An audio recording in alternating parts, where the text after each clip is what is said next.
Hello everyone, कैसे हो आप सभी। आई होप कि आप सभी बहुत बहुत और बहुत अच्छे होंगे। मैं हूँ श्रेया झा और मैं आप सभी का वेलकम करती हूँ हमारे favourite YouTube channel JR college पे। ओके, जो कि हम पढ़ रहे थे chapter number 9 economic policy in India 1991। Okay, ये हमारा जो न्यू रिफॉर्म हुआ था, क्यों हुआ था? क्योंकि हमारी इकोनॉमिक एकदम क्राइसिस में चल रही थी। हमारी जो इकोनॉमिक की कंडीशन थी वो बहुत लो हो चुकी थी। यूँ कह सकते हैं हम लोग एकदम इतने डेप्थ में जा चुके थे कि वापस बाहर निकलना बहुत मुश्किल हो रहा था। इसके वजह से हमारी गवर्नमेंट को ऐसा लगा कि शायद अब मुझे कोई स्टेप लेना पड़ेगा। हमारी जो इकोनॉमिक जो एकदम नीचे एकदम डाउन होते जा रही है उसको स्टेबल करने के लिए या उसको अप करने के लिए मुझे कुछ ना कुछ स्टेप या न्यू इकोनॉमिक पॉलिसी या कुछ ऐसे पॉलिसीज जो हमारे इकोनॉमिक को डेवलप कर सके, ऐसा मुझे लाना पड़ेगा। ठीक है, ऐसा हम लोग ने पढ़ा था इंट्रोडक्शन में। उसके बाद हम लोग ने 3 पिलर देखा था। क्या क्या देखा था? लिबरलाइजेशन, प्राइवेटाइजेशन और आज हम पढ़ने वाले हैं ग्लोबलाइजेशन। ओके, अब लिबरलाइजेशन मतलब क्या? फ्रीडम। भाई खुला सांड मतलब छोड़ दिया एकदम अच्छे से कि तुमको जैसे करना हो बिजनेस तुम करो, मुझे कोई प्रॉब्लम नहीं है। ऐसा किसने बोला? गवर्नमेंट ने। फिर प्राइवेटाइजेशन आया। फिर क्या बोला कि भाई पब्लिक सेक्टर जो है ना वो एकदम डाउन होती जा रही है, तो क्या करना पड़ेगा? मुझे इसके साथ कंधे से कंधा मिला के चलना पड़ेगा ताकि कहीं ना कहीं इकोनॉमिक ग्रो हो सके। ठीक है, आज हम सीखने वाले हैं ग्लोबलाइजेशन। अब ग्लोबलाइजेशन मतलब क्या? नाम से ही पता चल रहा है, ग्लोबली वर्क करना। ठीक है, ग्लोबली वर्क करना मतलब क्या? मैं हूं और मेरे साथ मेरे कुछ फ्रेंड्स हैं। ठीक है, अब फ्रेंड्स का नाम मैं अमेरिका, साउथ, जो भी है 10 अलग अलग कंट्रीज के नाम अपना रख देती हूँ। मुझे क्या करना पड़ेगा? मुझे इससे भी मिलना पड़ेगा, उससे भी बात करना पड़ेगा, उससे भी करना पड़ेगा। जितने भी कंट्रीज है मुझे सारी कंट्रीज से क्या करना पड़ेगा? कनेक्ट होना पड़ेगा। अगर मैं कनेक्ट ना हूं तो क्या होगा? अगर मैं कनेक्ट हुई तो कहीं ना कहीं मैं प्रॉफिट के तरफ जाऊंगी, क्योंकि मेरा एक इंडस्ट्रीज है उसमें प्रोडक्शन बहुत ज्यादा हो रही है। ठीक है, मैं मेरे स्टेट में तो उसको सर्कुलेट कर ही रही हूं, पर मुझे क्या करना पड़ेगा? फॉरेन में जाके भी क्या करना पड़ेगा? एक्सचेंज करना पड़ेगा, इंपोर्ट और एक्सपोर्ट करना पड़ेगा, one country to another country and one state to another state. Okay, ये था हमारा ग्लोबलाइजेशन। ठीक है कोई भी आप लोगों को पूछे ग्लोबलाइजेशन मतलब क्या? जहां पे इंपोर्ट एक्सपोर्ट होता है one country to another country. Okay, globally जाके वर्क करना। ओके, नेक्स्ट कुछ ऐसे मेजरमेंट जो ग्लोबलाइजेशन में इंपॉर्टेंट दिए गए हैं कि कुछ ऐसे मेजरमेंट जो हमारे ग्लोबलाइजेशन जो था उसने टेक ओवर किया। देखते हैं क्या क्या है। रिमूवल ऑफ क्वांटिटी रेस्ट्रिक्शन, कुछ तो रेस्ट्रिक्शन रखा होगा, रिमूव किया। यहाँ पे जितने भी क्वांटिटिव रेस्ट्रिक्शंस थे उनको क्या किया? रिमूव किया। मतलब क्या? हटा दिया। क्योंकि लिबरलाइजेशन आया तभी बोला एकदम छोड़ दिया ऐसे ही। ठीक है, all quantity restrictive has been removed from import and export. मतलब इस देश का माल अगर कोई बाहर देश में जा रहा है उसके अंदर जो भी क्वांटिटी की या कोई भी रेस्ट्रिक्शन थी उसको क्या कर दिया गया? हटा दिया गया। Okay, next encouragement of foreign capital. जो भी फॉरेन कैपिटल है उसके लिए क्या किया? एनकरेज किया गया हमारे इंडियन पीपल्स को, ताकि वो क्या करे? फॉरेन कैपिटल से क्या करे? एक्सचेंज कर पाए। किसको? करेंसीज को। Okay, next convertibility in rupees, easily convertible in rupees, in US dollars and another currencies. Okay, उसके बाद क्या है? फॉरेन कोलैबोरेशन करने बोला कि भैया इधर तो बिजनेस कर ही रहे हो, साथ में अलग अलग देशों में भी आप बिजनेस कर सकते हो। उसके बाद क्या? Long term trade policy. ठीक है, लॉन्ग टर्म ट्रेड पॉलिसीज मतलब क्या? जो भी ट्रेड पॉलिसीज है उसको रेस्ट्रिक्शन से हटा के करो। किससे? रेस्ट्रिक्शन नहीं है, भूल जाओ कि कोई रेस्ट्रिक्शन है, रेस्ट्रिक्शन को साइड में रखो और अपना बिजनेस करो। लिबरलाइजेशन पॉलिसी, जैसे ही लिबरलाइजेशन हमको याद आता है तो क्या याद आता है भाई, एकदम खुला छोड़ दिया अपने पॉलिसी के लिए, बोला कि भाई तो अपने बिजनेस को कैसे भी चला, मुझे कोई प्रॉब्लम नहीं है, बस हमारे देश को प्रॉफिट होना चाहिए। ओके, उसके बाद क्या, जो भी फॉरेन ट्रेड से उसको रेस्ट्रिक्शंस को क्या कर दिया गया, हटा दिया गया।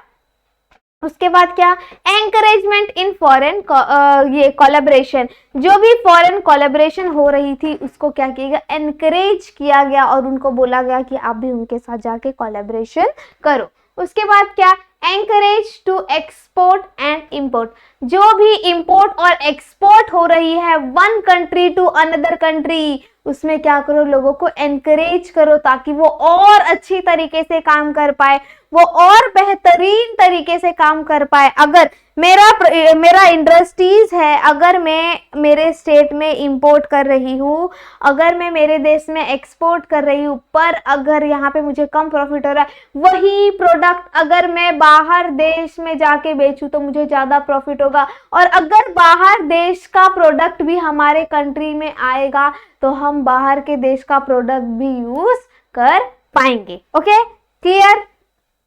आगे बढ़ते हैं। कुछ evolution of economic policy of 1991, कुछ इवैल्यूएशन लाया गया हमारे इकोनॉमिक पॉलिसी इन 1991 में।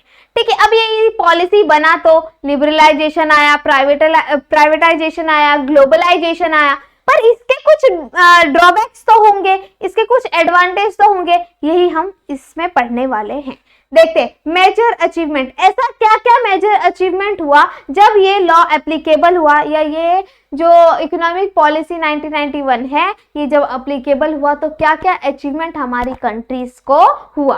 ठीक है, पहला क्या है, revolution of in IT sector, new policies I, new IT sectors आए, न्यू टेक्नोलॉजीज आई, जिससे कहीं ना कहीं डेवलपमेंट हुआ। ठीक है, next, improvement in financial facility, हमारी इंडिया की जो फाइनेंशियल पोजीशन थी वो बहुत बेकार थी, मानते हो ना सब लोग। जब फाइनेंशियल पोजीशन अच्छी नहीं थी, उसको इम्प्रूवमेंट करने के लिए भी बहुत तरीके, बैंक्स ने लोन देना प्रोवाइड कर दिया, क्रेडिट फैसिलिटीज प्रोवाइड कर दी लोगों को, ताकि लोग और अच्छे तरीके से काम कर पाए और लोगों की जो इम्प्रूवमेंट है वो और अच्छे तरीके से हो पाए।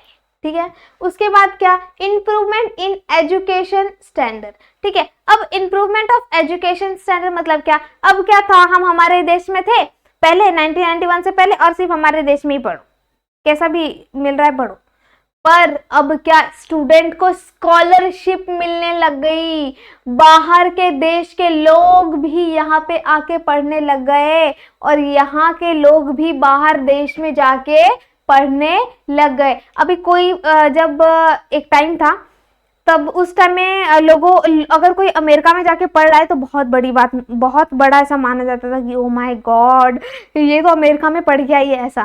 पर आज के टाइम में इधर का पैसा भरो, वहाँ पे जाओ, पढ़ाई करो, और वहाँ का पैसा यहाँ पे लेके आओ, पढ़ाई करो और जाओ, ऐसा होता है। ठीक है, इंक्रीज इन एक्सपोर्ट, जो एक्सपोर्ट और इंपोर्ट थी वो क्या हो रही थी, बढ़ती जा रही थी। उसके बाद क्या, डिवेरिफिकेशन ऑफ क्रॉपिंग पैटर्न, जो क्रॉपिंग पैटर्न थी वो भी बहुत अच्छे तरीके से डेवलप हो पाई। क्यों, जैसे ही पैसा आएगा लोग अच्छी अच्छी सीड्स, एक फार्मर अच्छे अच्छे सीड्स ला पाएगा, एक डॉक्टर अच्छी मेडिकल फैसिलिटीज दे पाएगा, हमारी सराउंडिंग भी कहीं ना कहीं क्या हो पाएगी, डेवलप हो पाएगी। उसके बाद क्या, solve the problem of scarcity, जो भी स्कैरसिटी थी, जो भी क्राइसिस थी, यू कह सकते हैं जो भी जिस चीजों की कमी थी वो कहीं ना कहीं सॉल्व होने लग गई थी। Okay, clear?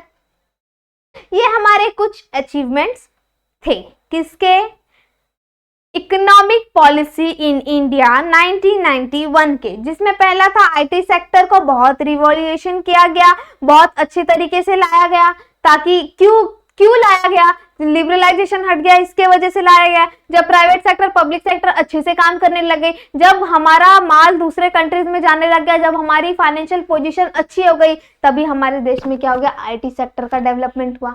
उसके बाद क्या, जब हमारी लिबरलाइजेशन को हटा दिया गया, लोगों को रेस्ट्रिक्शन से मुक्त कर दिया गया, तब जब प्राइवेट सेक्टर पब्लिक सेक्टर कहीं ना कहीं अच्छी तरीके से काम कर पाई, हमारी इकोनॉमी कहीं ना कहीं बहुत बहुत बेहतरीन तरीके से डेवलप हो पाई। उसके वजह से क्या, हमारी जो फाइनेंशियल फैसिलिटीज थी उसको भी डेवलप किया गया। हमारी बैंक लोगों को, गरीब लोगों को लोन्स प्रोवाइड करने लग गई। मतलब जो भी ज़रूरतमंद लोगों थी उस हिसाब से लोगों को चीज़ें या फाइनेंशियल की हेल्प करने लग गई। उसके बाद इम्प्रूवमेंट एजुकेशन स्टैंडर्ड, जो हमारी एजुकेशन थी उसको भी स्टैंडर्ड को बहुत अच्छी तरीके से इम्प्रूव कर पाए, क्योंकि रेस्ट्रिक्शन तो हट चुका था। जब इकोनॉमी की अच्छे तरीके से काम करेगी, इकोनॉमी का डेवलपमेंट होगा, तो कहीं ना कहीं एजुकेशन की फैसिलिटी डेवलप होगी, लोगों को स्कॉलरशिप मिलेगा, लोग एक देश से दूसरे देश में जाकर अपना पढ़ाई कंप्लीट कर पाएंगे। ऐसे बहुत सारी चीज़ जो इम्प्रूवमेंट थी वो हो पाई। इम्पोर्ट एंड एक्सपोर्ट हो पाया।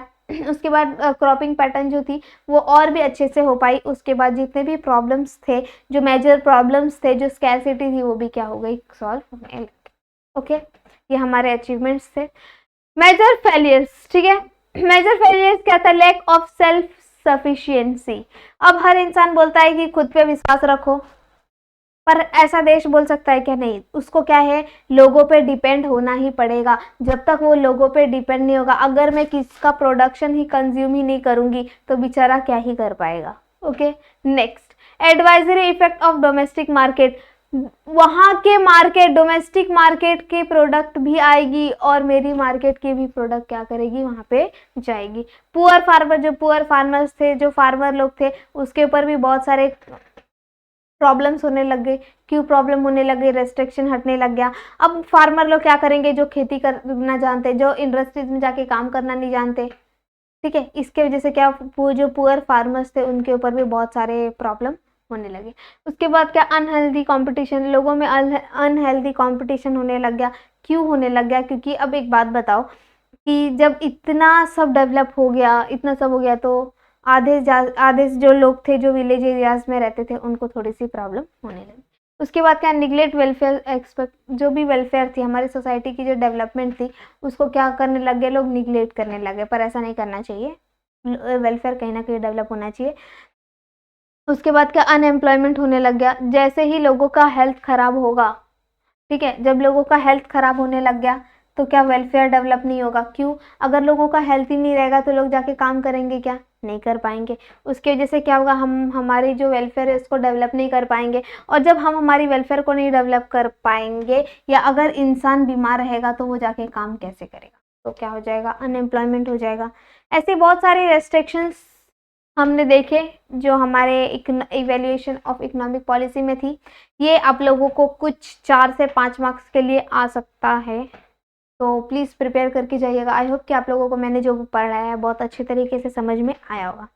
तो आज के लिए बस इतना ही, मिलते हैं हम नेक्स्ट लेक्चर में ऐसे ही शानदार वीडियोस के साथ। अगर मेरी वीडियोस आप लोगों को अच्छी लग रही है तो प्लीज़ फटाफट से लाइक कर दीजिए, शेयर कर दीजिए, सब्सक्राइब कर दीजिए हमारे चैनल को। कोई भी डाउट हो इस चैप्टर से रिलेटेड तो प्लीज़ कमेंट करिए। Thank you so much, bye bye, take care.